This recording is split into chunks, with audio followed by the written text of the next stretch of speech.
Hello everyone, for our next craft, take a white sheet of paper, dip the sponge in blue paint and then add eyes and a little beak. This will be your bird. Add little hairs on top as well as the legs and other accessories of the body. You may also add the tail, draw different lines of paint at the bottom and spread it with a toothbrush. You may also add different decorations and you have yourself a very colorful peacock as shown above. You may add some leaves to accessorize your drawing and then add some flowers as well to add more color to your drawing than there already is.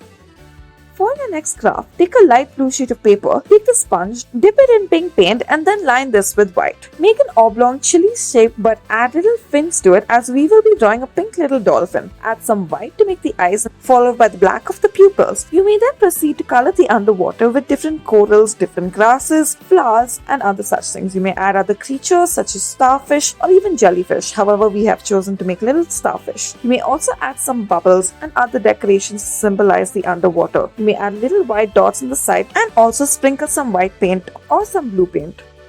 For our next craft, take a blue sheet of paper, some white sponge, make a circle in the center and then the body. And then draw two ear shapes on the top. Take some black paint and draw the eyes and add two little white dots to symbolize the glistening of the eyes. Draw the mouth as such and add some blush as well as the insides of the ears. Draw some grass at the bottom of the page and then some longer grass on the top that will have some flowers and other such things on the side. This will be a bunny in the grass. The flowers may be of red, yellow or any color that you may please. Add some clouds on top. Thank you for watching.